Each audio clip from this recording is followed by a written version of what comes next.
Bonjour. Bonjour. Il semble qu'il y a un problème de micro là, du côté de Lisa. Donc, OK. je vais tenter de commencer sans elle pour qu'on puisse respecter l'horaire. Donc, on vous présente ici une expérience en reconnaissance des acquis des compétences en entreprise au Québec. Donc, Lisa Bossé, qui devrait se joindre bientôt, et Geneviève Dion, nous sommes expertes conseils dans les centres d'expertise en RAC, en formation professionnelle, auprès de deux centres de services scolaires.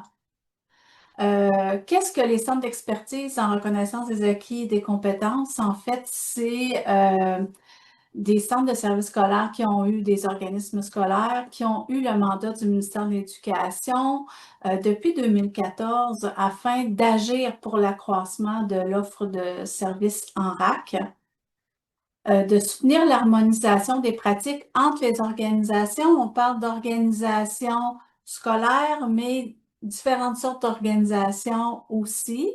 Euh, ça va donner un petit peu la piste de notre mandat dans le cadre de ce projet-là en entreprise et de contribuer au développement et la promotion de la RAC en conformité avec les orientations ministérielles. Donc, on sait que le ministère de l'Éducation souhaite qu'il y ait davantage de reconnaissance des acquis des compétences en formation professionnelle. L'objectif de la présentation, je ne sais pas si Lisa, t'es revenue avec ton micro. Non?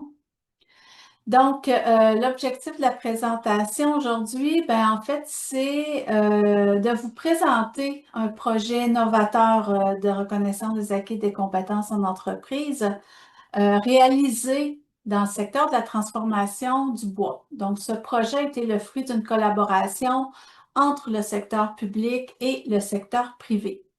Cette présentation-là va mettre en lumière les conditions gagnantes afin de rehausser les compétences et la diplomation de ces travailleurs-là.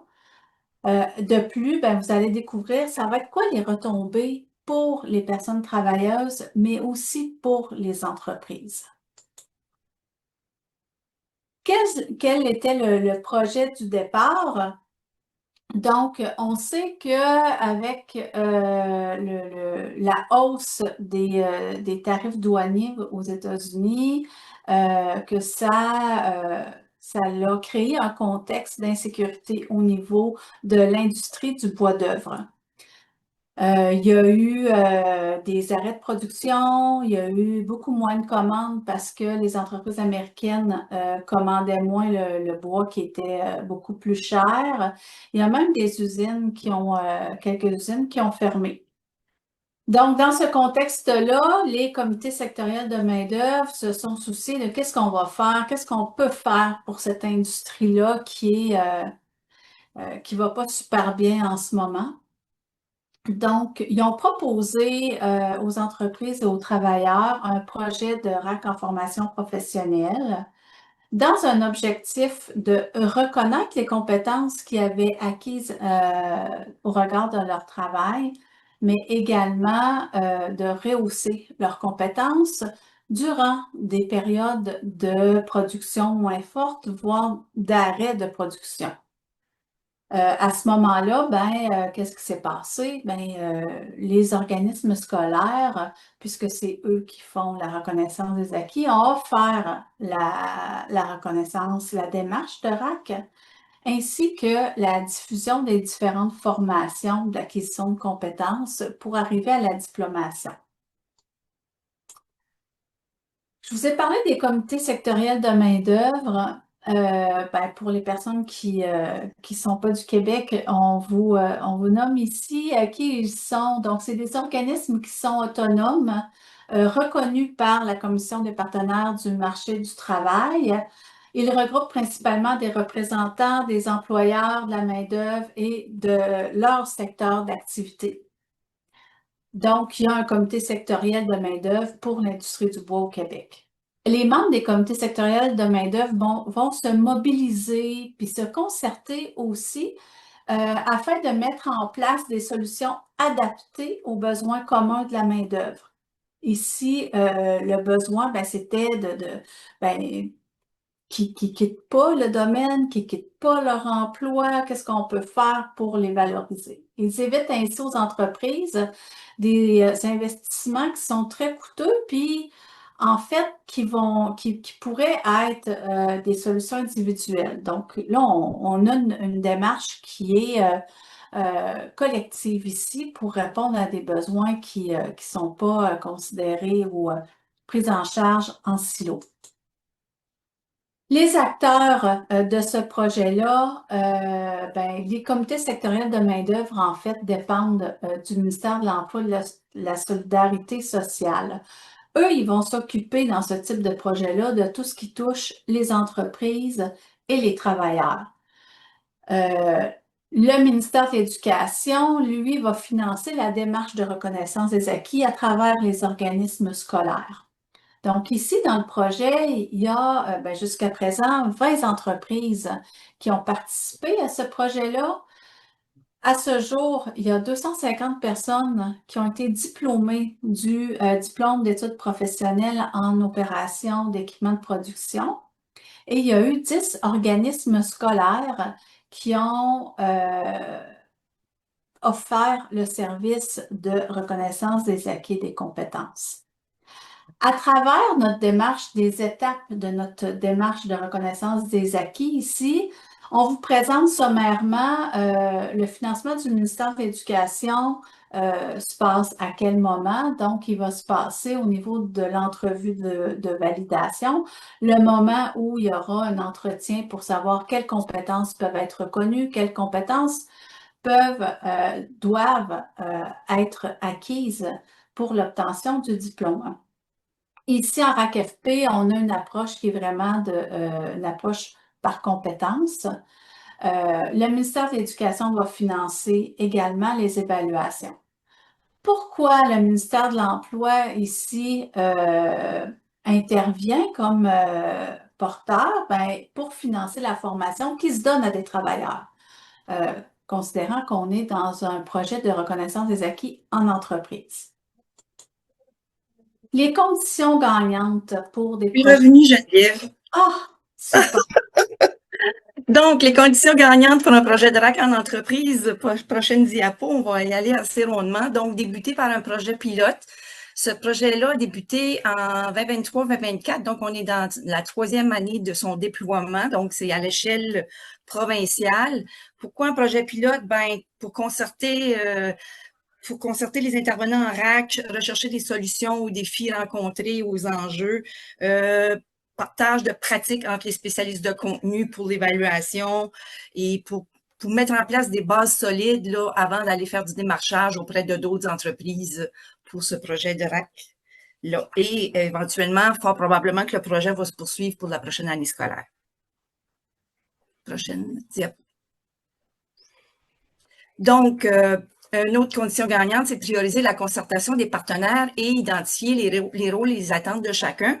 Donc, les SSMO, comme Geneviève vous disait, donc analyse les besoins élargis des entreprises, informe les employeurs des possibilités de faire de la RAC dans des périodes de non-production, justement dans le secteur de la transformation du bois, finance les salaires des personnes travailleuses qui acceptent de participer au projet de reconnaissance des acquis et de suivre la formation manquante. Et le CSMO finance également la diffusion de la formation en remboursant les salaires des formateurs. Au niveau des 20 entreprises, donc, la concertation, on souhaite leur collaboration à toutes les étapes de la démarche et du projet de formation. Et ils nous facilitent l'accès aux travailleurs, à leurs locaux et à leurs équipements. Ils coordonnent les horaires de formation et des évaluations avec la personne conseillère en RAC. Au niveau de nos 250 personnes diplômées, ben c'est sûr que là, il faut qu'il y ait une petite partie administrative, il faut qu'ils constituent leur dossier administratif. Et évidemment, ils participent à chacune des étapes de la démarche et du projet de formation. Puis, je le répète parce que c'est important de le répéter, c'est vraiment sur une base volontaire. Là, il n'y avait aucune obligation pour ces travailleurs-là de s'investir dans ce projet-là. Et au niveau de nos 10 organismes scolaires qui sont répartis partout dans la province du Québec, donc eux, leur rôle, c'est important de porter l'information sur la reconnaissance des acquis auprès des employeurs et de leur personnel et évidemment de mettre en marche et en œuvre toutes les étapes de la démarche au sein de l'entreprise. Et nous, les CERAC, comment on intervient? Ben, dans notre mandat de soutien auprès des organismes scolaires, donc nous, on a une préoccupation pour l'harmonisation des bonnes pratiques, l'harmonisation des pratiques en entreprise.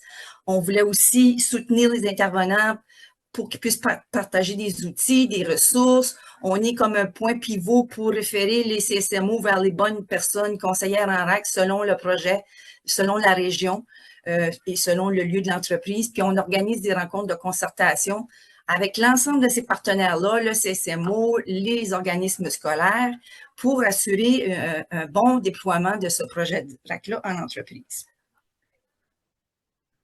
Il reste 5 minutes. Donc, les avantages d'offrir la RAC directement dans le milieu de travail. Donc, ça nous permet de rejoindre une clientèle qui ne viendrait jamais dans nos centres de formation professionnelle de un et qui ne connaissent pas le service de reconnaissance des acquis. Ça nous permet d'augmenter le nombre de personnes diplômées dans les entreprises, puis de ramener la valeur de la diplomation comme exigence d'embauche dans les entreprises. Ça permet d'assurer les compétences du personnel, ça valorise la démarche professionnelle du personnel et ça permet aussi à l'employeur de se positionner comme un employeur de choix. Ça permet de diffuser la formation dans un lieu et avec des équipements qui sont familiers pour les travailleurs et les travailleuses. Ça permet aussi de réduire la durée de la formation parce que compte tenu qu'ils ont déjà des acquis, ces travailleurs-là, ils assimilent plus rapidement les nouvelles connaissances dans un projet de formation comme ça. Et ça permet aussi d'adapter les horaires de formation à la réalité de l'entreprise. Donc, se mobiliser. Là, on voit un peu sur le territoire du Québec, puis il en manque parce qu'il y a des projets qui sont terminés depuis, là. Mais c'est juste pour vous dire que les gens ont le souci de se mobiliser pour vraiment répondre aux besoins des entreprises.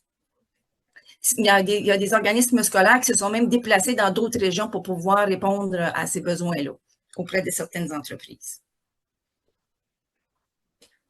Les retombées. Il y a eu des retombées pour les entreprises, mais également pour les personnes travailleuses. Pour les entreprises, on a remarqué une augmentation de la polyvalence du personnel parce que les gens ont été obligés, en fait, de redécouvrir d'autres postes de travail dans l'usine. Une augmentation de la productivité, une amélioration de la communication entre les personnes travailleuses et le personnel de supervision, une plus grande conscientisation également au regard de la santé et de la sécurité au travail, une meilleure connaissance de la chaîne de production parce qu'ils ont œuvré sur d'autres postes de travail à différents niveaux là, de la chaîne. Pour les entreprises, c'est une occasion aussi de fidéliser leur personnel, surtout dans un moment où il y a une baisse de productivité. Parfois, les gens peuvent changer de secteur d'activité.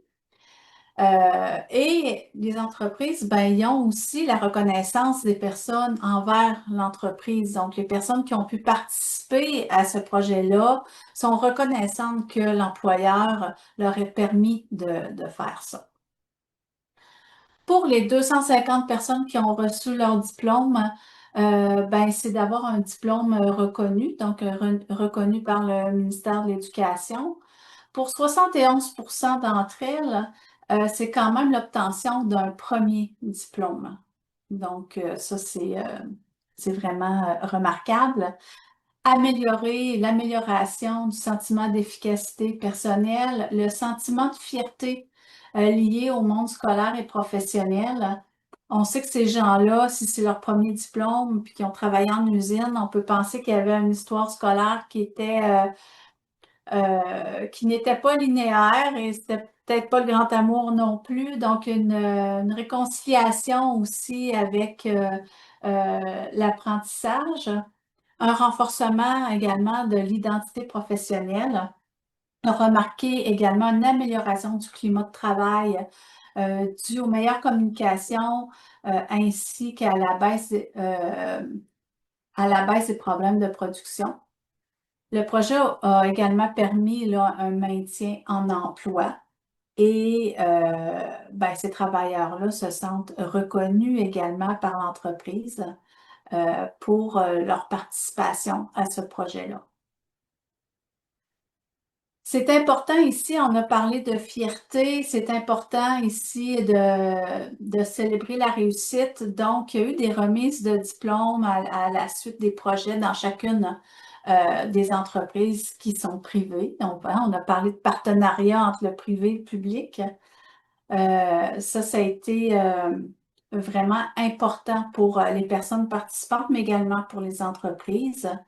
Et puis ici, dans le document de présentation, dans le titre, vous allez pouvoir cliquer sur le titre pour aller visionner la vidéo du projet. Alors, on n'a pas le temps ici, mais dans le cadre de la présentation, vous allez pouvoir aller cliquer dessus. Donc, nous en sommes à la période de questions.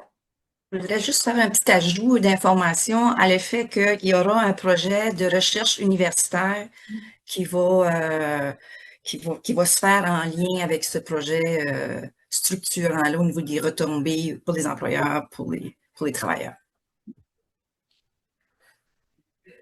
On est ouverte à vos questions, commentaires.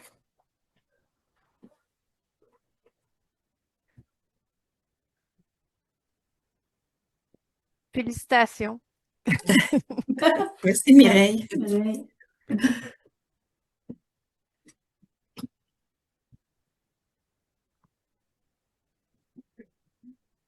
Juste une question, je pense que c'était très, très intéressant comme présentation.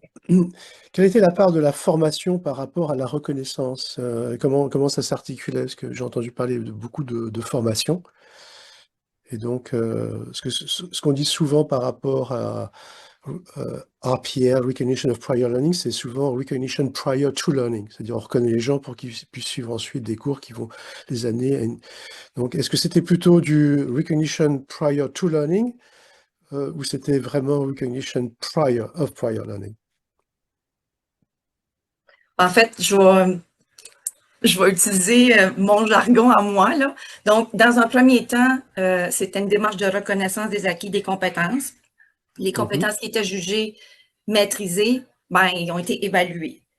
Pour ce qui est des compétences qui étaient jugées à acquérir, ben, à ce moment-là, c'est la formation qui est arrivée en deuxième lieu pour permettre de rehausser certaines compétences, d'aller chercher des connaissances supplémentaires afin d'être évaluées ultérieurement. Je ne sais pas si ça répond bien à votre question. Et le pourcentage à peu près, c'était quel était ben, le pourcentage qui était reconnu? En fait, ben là, c'est quand même des projets de groupe, là. Fait qu'on y va sur on essaie de dégager les besoins les plus marquants pour l'ensemble des travailleurs. Je vous dirais qu'environ, au niveau de la durée de la formation, c'est peut-être au niveau d'un tiers, Geneviève, de la durée du programme, là. Oui, parce que c'était ben, parce que de la façon dont c'est organisé, la chaîne de production, ça ressemble à ça. Ce qu'il faut savoir, c'est que la formation a été donnée aussi 100% en entreprise. Donc, les formateurs se sont déplacés sur le lieu de travail pour les personnes, tant pour la formation que pour les évaluations également là, de sanctions. Merci. Parfait. Patricia? Patricia? Tout d'abord, ben, félicitations. Moi, je voulais savoir, vu que ce projet-là a été un succès dans ce type d'industrie, est-ce qu'il y aura en fait, dans les prochaines années, d'autres secteurs d'activité qui vont également être, disons, qui pourraient être associés à ce type de projet? Vas-y, Geneviève, si tu veux. Oui, en fait, les besoins sont identifiés selon les mouvances d'un secteur d'activité. Avant celui-là, il y a eu un projet similaire qui était en carrosserie par rapport à l'arrivée des nouvelles normes américaines. Là, ici, c'était un autre besoin. Donc, le secteur d'activité il pourrait y avoir une offensive, par exemple, où il y aurait besoin de davantage de travailleurs. Donc, ça va vraiment en fonction du marché du travail, également au regard du besoin des secteurs d'activité. Puis j'ajouterais que le programme opération d'équipement de production est très flexible dans le sens que on le retrouve dans plusieurs secteurs d'activité. Donc, des gens qui travaillent sur une chaîne de production, on peut les retrouver dans le domaine alimentaire, etc. Donc, c'est très malléable puis adaptable à différents secteurs d'activité. Monsieur Parfait. de Champlain. Merci beaucoup. Oui, bonjour. Merci beaucoup pour votre présentation. C'est très vite, s'il vous plaît. Ah oui, oui, malheureusement, c'est une question un peu longue, mais je me demandais, dans des projets comme ça, il y a souvent un moment où on pense que c'est possible, puis un moment où on sait que ça va se faire. Puis je me demandais, comment est-ce que vous avez négocié ou qu'est-ce que vous avez peut-être su faire pour vraiment que le projet se concrétise puis qu'il puisse advenir? Je peux quasiment envie de dire de se virer sur une scène. Parce que, oui, la conjoncture économique a fait en sorte qu'il y avait des fenêtres d'opportunités à saisir pour justement rendre ce service-là aux employeurs et aussi pour le maintien des travailleurs en emploi. Donc, c'est vraiment une fenêtre d'opportunité. C'est pour ça la concertation entre les différents organismes, avec les centres d'expertise, avec les CSMO, de justement trouver des solutions rapidement pour pouvoir agir rapidement. Donc, tu sais, c'est un peu ça. Parfait. Merci beaucoup, Geneviève. Merci beaucoup, Lisa.